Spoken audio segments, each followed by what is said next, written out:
A very good evening. Much thanks for joining us here on the program. This is Lookuptv News. I am Nancy Nalima. Our sign language interpreter is Felista Adundo.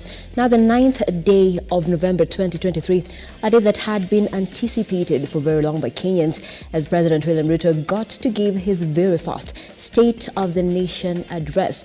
Did he meet your expectations? Is a question that we are asking tonight. Remember, he gave the different scorecard of the government, the different progress and projects that he has launched in his 1 year in office, just slightly over a year in office, and of course plans again to cushion Kenyans and improve the economy.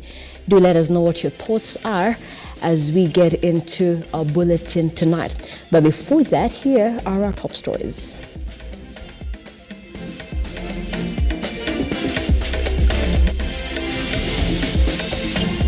Tonight on Lookuptv News. Subsidizing fertilizer slowly lowering the cost of living, says President William Ruto as he laws his government for great strategies to cushion Kenyans. We will be able to settle the first Kenya shillings $300 million. President William Ruto confirmed that government will settle 300 billion shillings Eurobond debt by the end of the year as he gives the State of the Nation address.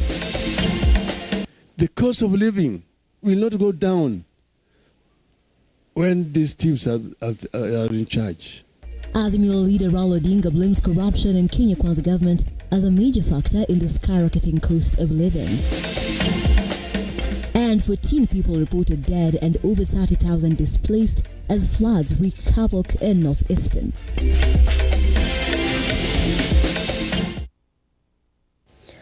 Once more, welcome to the broadcast.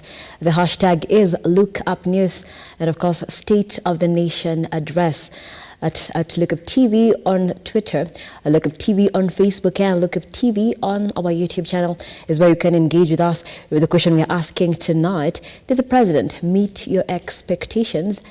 If so, in what way? And of course, if no, tell us why. Use that hashtag right here. I'll be sampling some of that feedback in the course of this broadcast. Let's begin. President William Ruto now says his government has made tremendous strides in instituting reforms in various sectors. While delivering his inaugural State of the Nation address in Parliament, the Ado State said reforms in the agricultural sector has gotten the country back on the track of achieving food security. He has highlighted key reforms in the police service and the judiciary, which have enhanced the independence of the two institutions. Our reporter Henry Tende now looks at the major highlights of his 1 year in office and files the following report. Today, President William Ruto made his maiden State of the Nation address before the National Assembly, highlighting major achievements his administration has recorded across various sectors to improve the living conditions for Kenyans through the bottom-up economic model.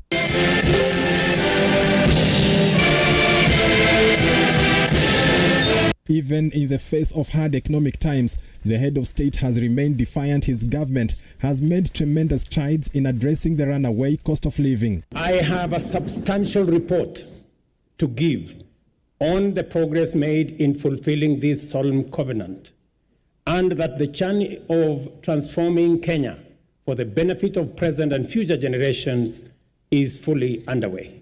One major highlight of his 1 year in office is the reforms in the police sector and the judiciary. President Ruto says he has effected far-reaching reforms, including protecting the independence of the two institutions. Designated the Inspector General, who is sitting in this house as the accounting officer of the National Police Service, to enhance police independence, and subsequently appointed a task force led by the former Chief Justice David Maraga to review the terms and conditions of service of members of the National Police Service. This was necessary, members, so that we can cement our place as a nation on the firm foundation of the rule of law. With Kenyans complaining about the rising cost of living, President Ruto says his key reforms in the agricultural sector will soon normalize the economy. His administration has so far released subsidized fertilizer, and the head of state says the program will continue to help the nation become food sufficient. I am committed to put the shame of hunger behind us once and for all. We rolled out a countrywide farmer registration and fertilizer subsidy program that has made available 5.5 million bags to farmers across Kenya. We have progressively reduced the cost of fertilizer from 6,500 to 2,500, increased maize acreage under production by an extra 200,000 acres this year, and enhanced maize production by an additional 18 million bags this year. As a result of these interventions, today, a 2-kilogram packet of maize flour is selling at a low of 145 and a high of 175, depending on the brand you buy, down from 250 shillings a few months ago. On the ballooning national debt, President Ruto says he has reversed the appetite for more borrowing, revealing his administration will not default on loan repayment and is on course to settling a Eurobond loan by end of this year. We have worked hard at home and abroad to mobilize a broad coalition of bilateral development partners. Many of them, I see them in this house, multilateral development banks and other agencies, which have rallied to pull our country back from the brink of debt distress and set us today firmly on the path towards sustainable economic growth. Our efforts to stabilize the situation have yielded such progress that next month, in December, we will be able to settle the first Kenya shillings $300 million or 500 billion Kenya shillings installment of the US dollars 2 billion Eurobond debt that falls due next year.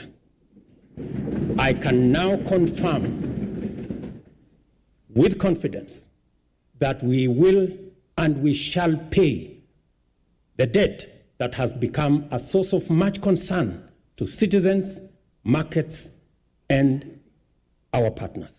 Henry Tende, Lookuptv. And still on that address, with corruption deep-rooted into the system, President William Ruto, in his State of the Nation address to the nation before the bicameral House, expressed his commitment in the fight against the vice. The head of state, who also admitted the threat posed by various militia to the country, highlighted the steps made in the fight against terrorism, promising that his government will win the war against terrorists.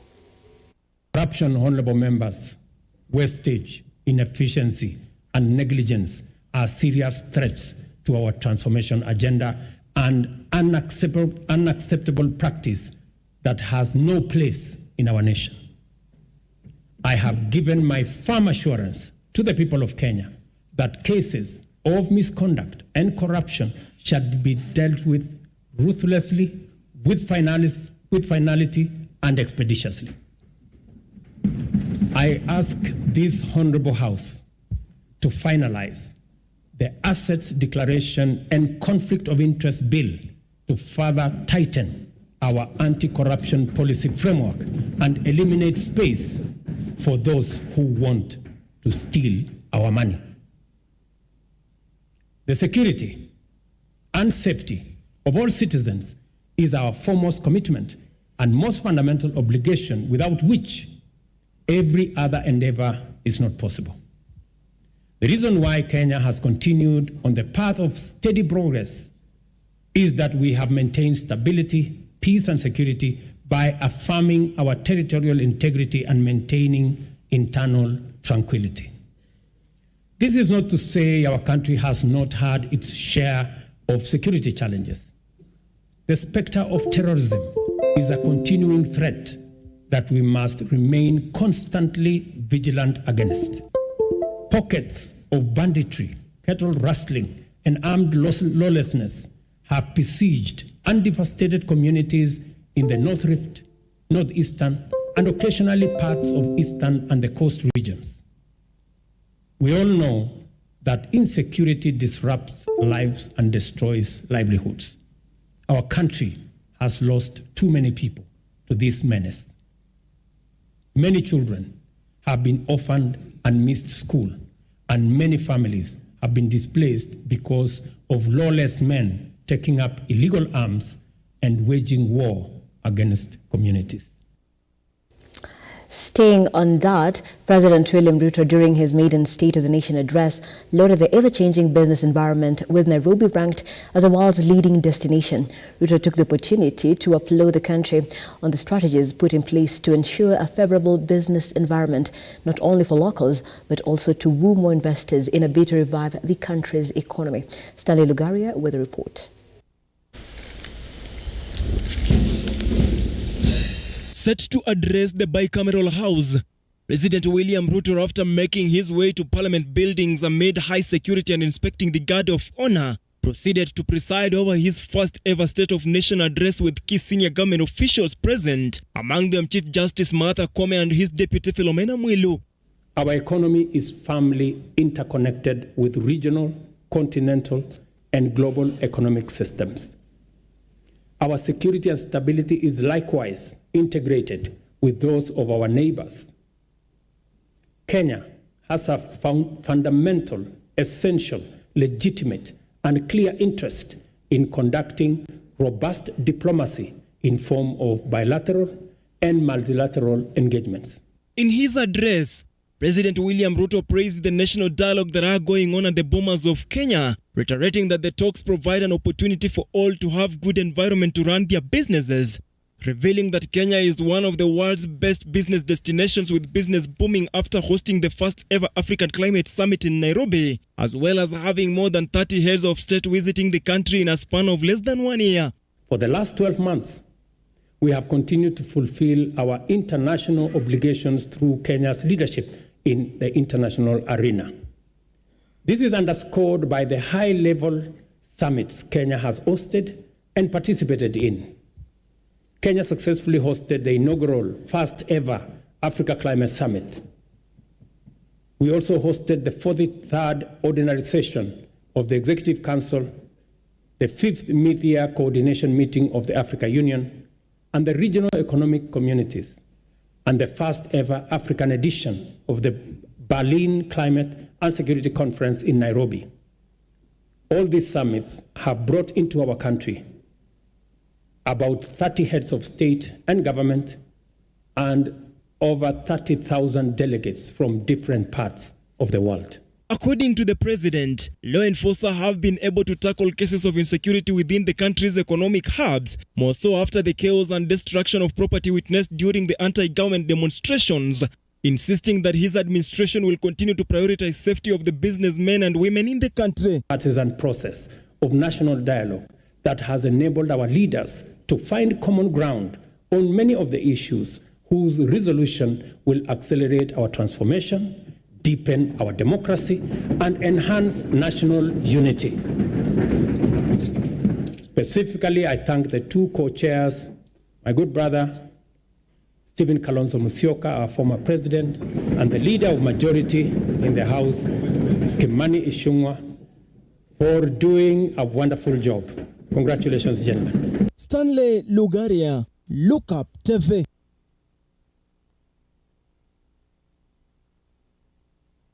Now switching gears, azimio leader Raila Odinga has blamed corruption in the Kenya Kwanza government as a major factor in the skyrocketing cost of living. Speaking during a roundtable with university student leaders, Raila noted that there are cartels benefiting from the G2G fuel deal with Arab oil producers at the expense of Kenyans who continue to grapple with the high cost of living. They came up with what they're calling G2G, that themselves are now buying directly from Abu Dhabi and from Saudi Arabia. But they themselves are the ones who are making the commissions. That's why the cost of fuel is going up. That money is actually ending up in the pockets of the same people here. Umbwa inakula watoto yake. These tips will take us nowhere. The cost of living, which Jim is talking about here, will not go down when these tips are in charge. This cost of living will not go down. You see, today, people are suffering all over. See, universities should be allowed to do their things. And the police should not be used excessively in the universities. Students should be able to engage and dialogue with the university authorities.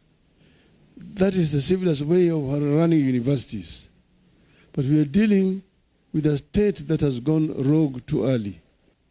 Set down ourselves as members of azimio and looked at education in a country. Because education is what actually differentiates societies. And at this point, we take a very short break here on the program. But when we come back, so much more on the other side, including celebrations after Meru Governor Kawira Mwangaza was saved by the Senate.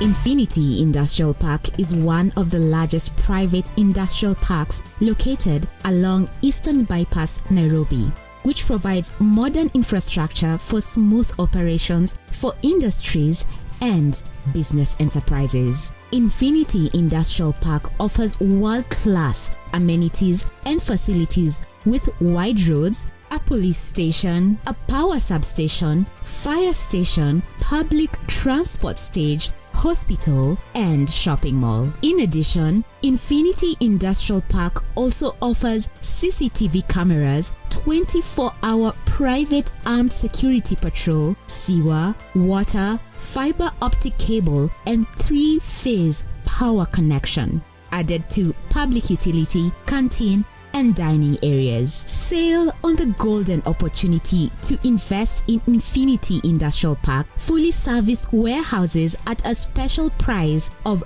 3,569 Kenyan shillings per square foot. For more inquiries, visit our website infinityindustrialpark.com.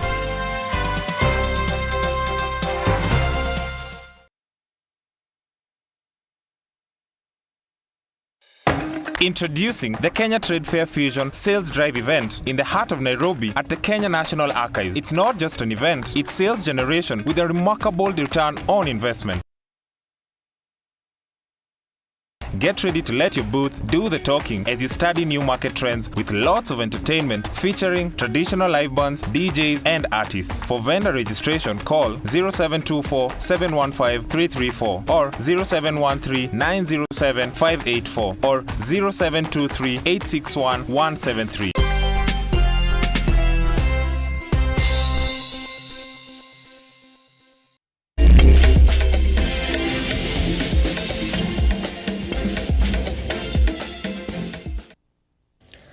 Welcome back and thank you so much for staying with Lookuptv. Nancy Nelima here and Felista Adundo on the sign language interpretation. Let's continue. The Kenya Medical Practitioners, Pharmacists and Dentists Union has raised concerns regarding the recently enacted Social Health Insurance Bill 2023, expressing skepticism and outlining potential repercussions. The union officials lamented being ignored by the Parliamentary Health Committee after being promised that their concerns will be addressed, only for them to see the law enacted without their issues being addressed. Aluda Gael now reports. Makes us strong. The Kenya Medical Practitioners, Pharmacists and Dentists Union has raised concerns over the enactment of Social Health Insurance Act of 2023, saying that if adopted, at least 3 million Kenyans will be deducted up to 8,500 monthly of Kenyan shillings without their comprehensive cover nor the surety of access to service. The NCV medical cover for all the civil servants and the county employees and their dependents will cease to be in existence when this bill is adopted. And what it means is that more than 500,000 civil servants with their dependents, that's totaling to about 3 million Kenyans, will not be able to access care as they ought to be. Terming it as a gross injustice and a breach of duly signed collective bargaining agreement of 2011 on the provision of comprehensive cover by the employer. The union says that with 80% of people working in the informal sector, the adoption of the law will hurt them by forcing them to contribute upfront the entire annual amount, unlike their formerly employed counterparts who will contribute monthly. The law further takes away their right to health care as envisioned in Article 43 of the Kenyan Constitution. It must come out very clearly that these civil servants with their dependents must be given a comprehensive cover, and if that is not possible, then their medical allowance must be returned forthwith. And that's the demand we are giving to government on that. And we are not just giving that demand because we are going to take also legal address over that, because with the Social Health Insurance Act as it is, it breaches the constitutional requirement at Article 43 and also the collective bargaining agreements of the union and the employer.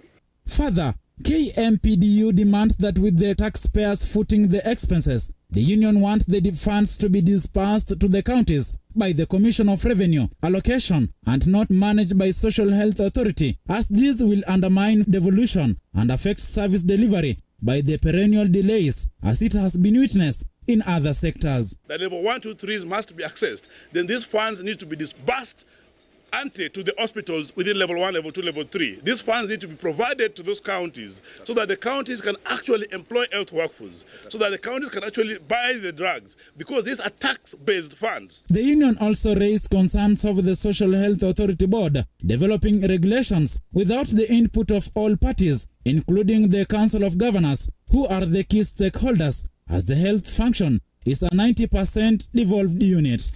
So we are saying that the governors need to be awoke. We are saying that the medical associations, the civil societies, the patients, the Kenyans in general must look into it, that the bills that have been enacted, will it make them access care, or will it exacerbate their suffering to the point that a few individuals, a few private profiteers will benefit from it?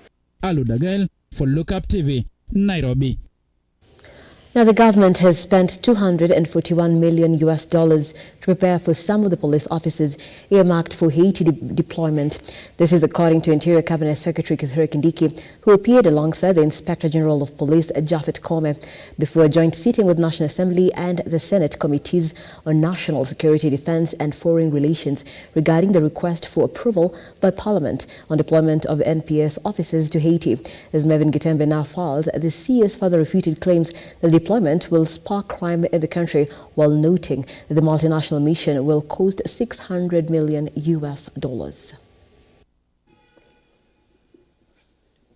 Appearing before the Joint Committee of the Bicameral House regarding the deployment of the National Police Service officers to Haiti, Interior Cabinet Secretary Kithure Kindiki said that the government has spent over $241 million to prepare some of the officers set for the Haiti deployment, while hinting that the whole multinational operation will cost $600 million. The total budget is $600 million, and that involves monies for preparing the forces, the officers, kitting them, transporting them. As concerns continue to be raised regarding the deployment of Kenyan forces to Haiti, Kindiki also refuted claims that deployment could compromise the country's internal security, assuring Kenyans on their safety as the country has enough security officers. I want to assure the committee, the Joint Committee, that this deployment will not in any way whatsoever compromise the capability and capacity of the National Police Service and other organs of national security to secure the country. The Inspector General of Police, Japhet Kome, who also appeared alongside the Interior Cabinet Secretary Kithure Kindiki, noted that there will be only 3 groups of officers, adding that the officers could be providing overall command of the mission, with Kindiki adding that it is a great honor for our police officers to be engaged in such multinational operation. I'm proud as a Kenyan to say that in the history of the United Nations, our country has been a leading participant in offering global solutions from time immemorial. Mevin Gitembe, Lookuptv, Nairobi. And hundreds of residents in Meru County took to the streets to celebrate after the Senate Assembly voted against the impeachment of their governor, Kawira Mwangaza. The residents say the governor has been vindicated and all the 7 accusations leveled against her were politically instigated.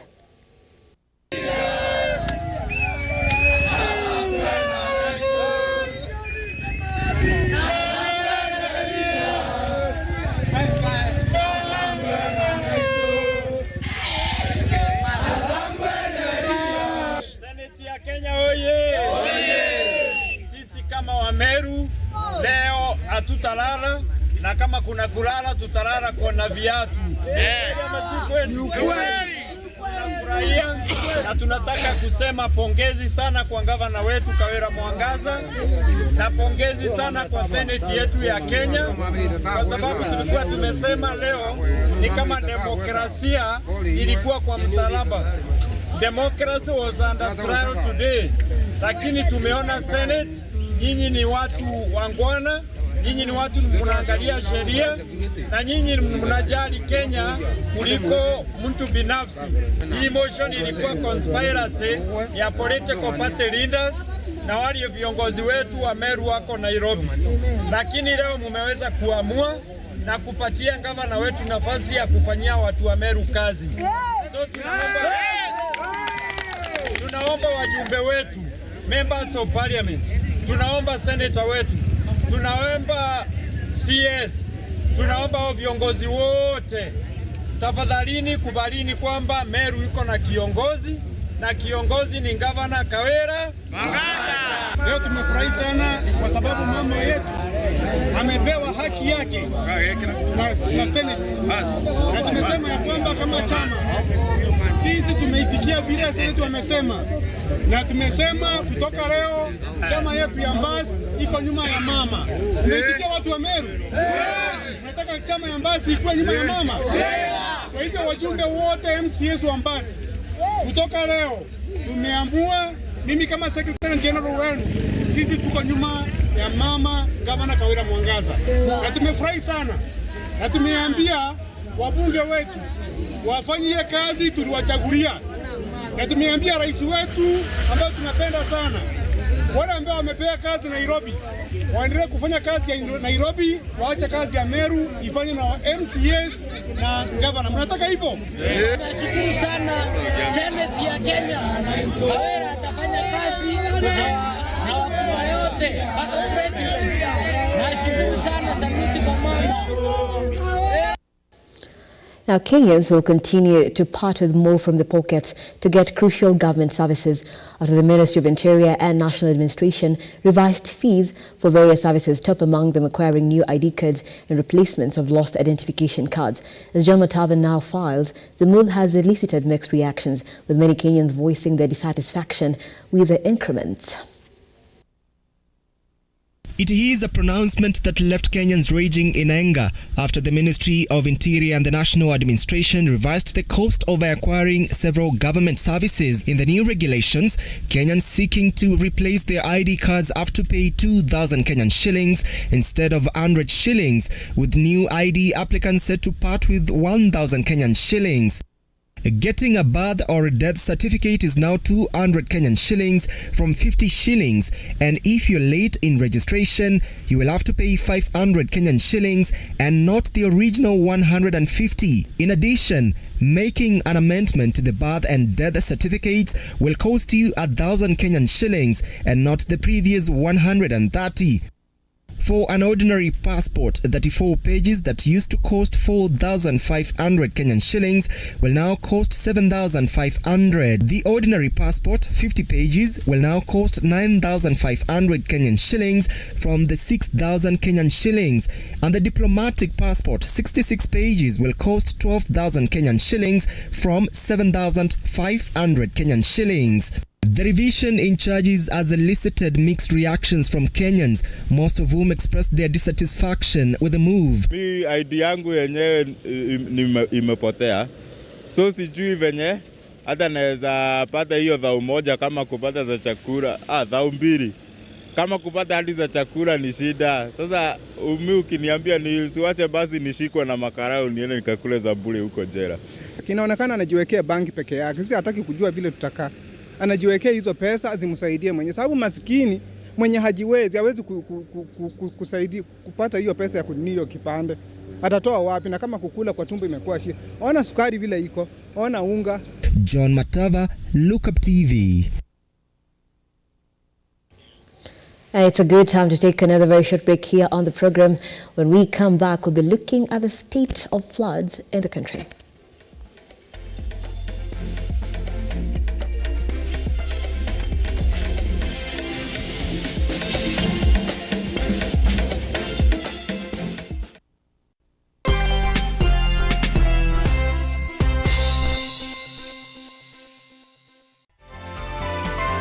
Infinity Industrial Park is one of the largest private industrial parks located along Eastern Bypass, Nairobi, which provides modern infrastructure for smooth operations for industries and business enterprises. Infinity Industrial Park offers world-class amenities and facilities with wide roads, a police station, a power substation, fire station, public transport stage, hospital, and shopping mall. In addition, Infinity Industrial Park also offers CCTV cameras, 24-hour private armed security patrol, sewer, water, fiber optic cable, and 3-phase power connection, added to public utility, canteen, and dining areas. Sail on the golden opportunity to invest in Infinity Industrial Park fully serviced warehouses at a special price of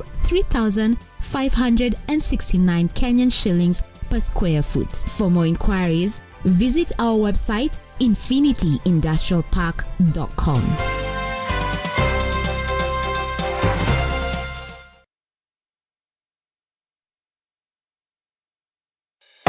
Introducing the Kenya Trade Fair Fusion Sales Drive event in the heart of Nairobi at the Kenya National Archives. It's not just an event, it's sales generation with a remarkable return on investment. Get ready to let your booth do the talking as you study new market trends with lots of entertainment featuring traditional live bands, DJs, and artists. For vendor registration, call 0724 715 334 or 0713 907 584 or 0723 861 173.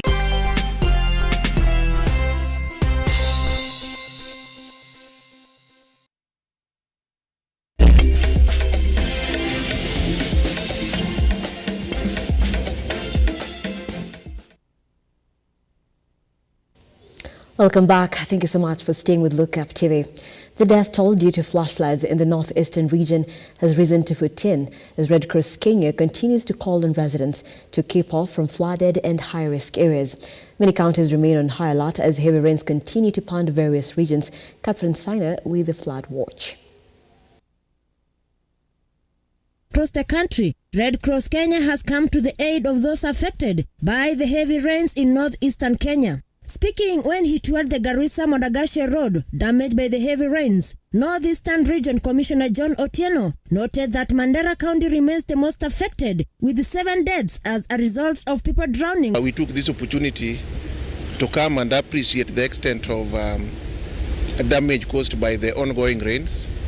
We are along Garissa-Modagashe road, and the road has been severely affected by the floods.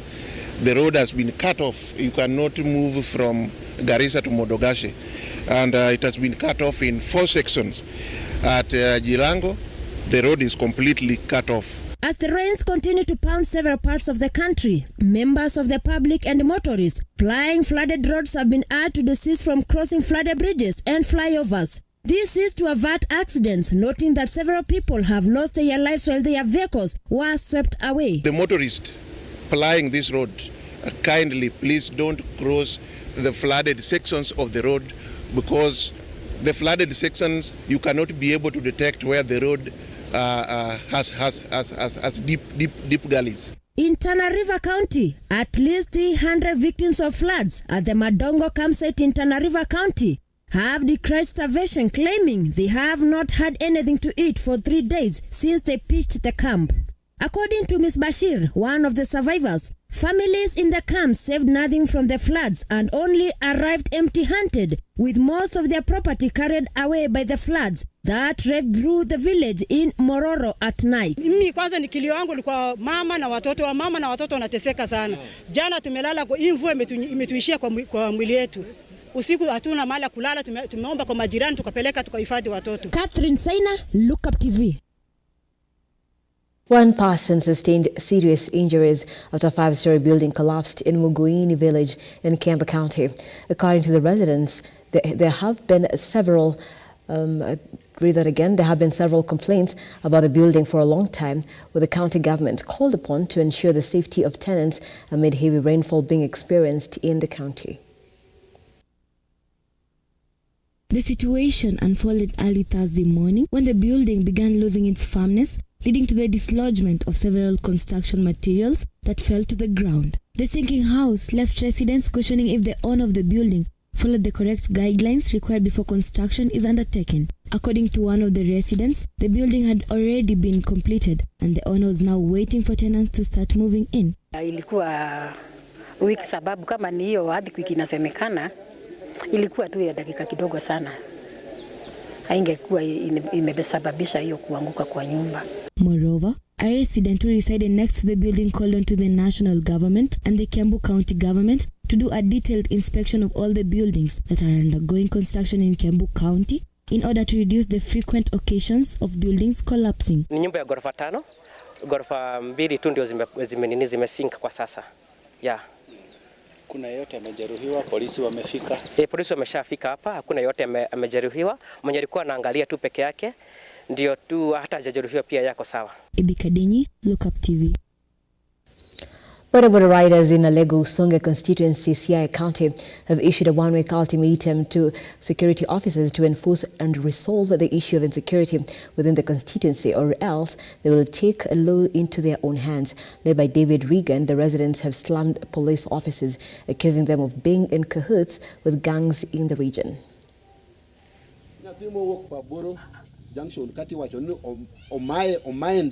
As insecurity continues to be a key problem in Alego-Usonga, area residents have threatened to take matters into their own hands and counter those engaged in unlawful behaviors, citing their efforts in using lawful avenues to counter crime, but their efforts have been in vain. Two specific groups that have been mentioned. One is called 42 Brothers, and then there is another one called Azimio, who are really creating havoc.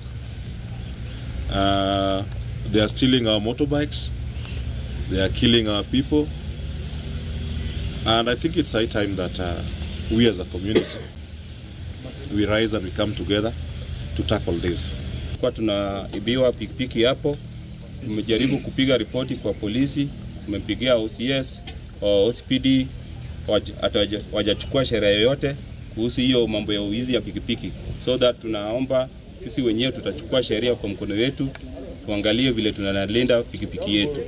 Local leaders led by David Regan accuse area police officers of what they termed as negligence, raising concerns of whether they could be working with the gangs terrorizing the residents. The OCS has neither denied it nor accepted it, but we feel that it has to be addressed.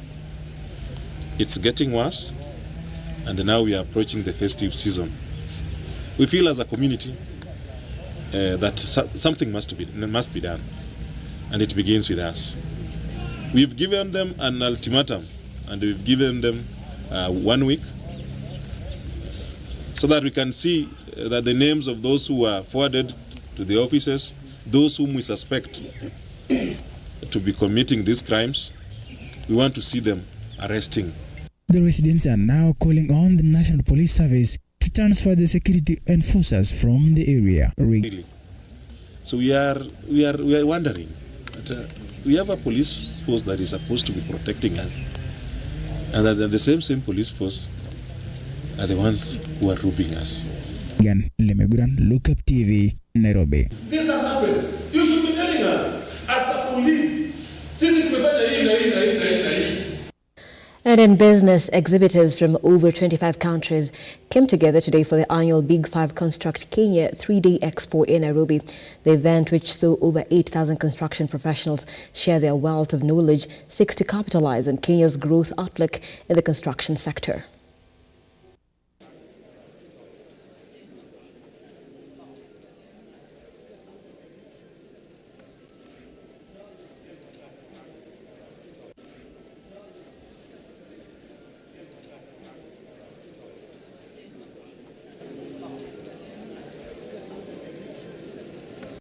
I feel like it's stopping me from going out. So I don't like it.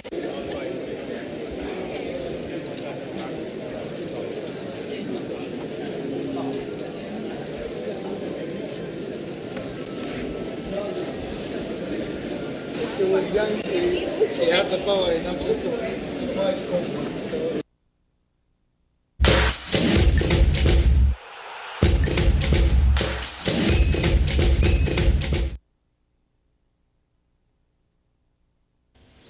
Let's now get sporty. National women's under-20 football team Rising Starlets have touched down in Cameroon in readiness for the first round of the 2024 World Cup qualification in Colombia. The Baldino Dembe side scooped a 10-1 goals win on aggregate against Angola. Starlets will crash against Cameroon this weekend in Yaoundé before a return leg match scheduled for next week in Nairobi. Rising Starlets are seeking to qualify for the World Cup for the first time.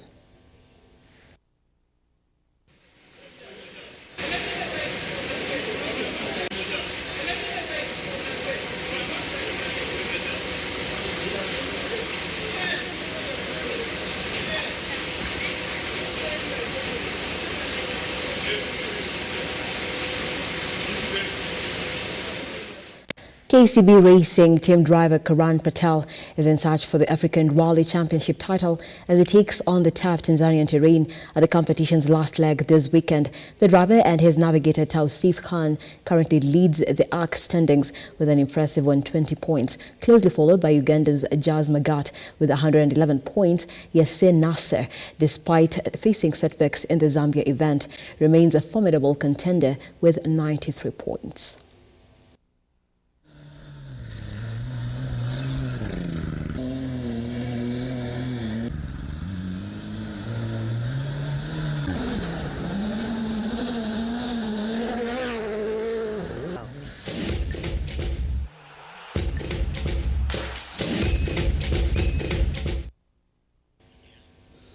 And we've come to the end of the broadcast this evening. We thank you so much for being a part of it. Let's keep the conversation of the day going on across all our social media platforms.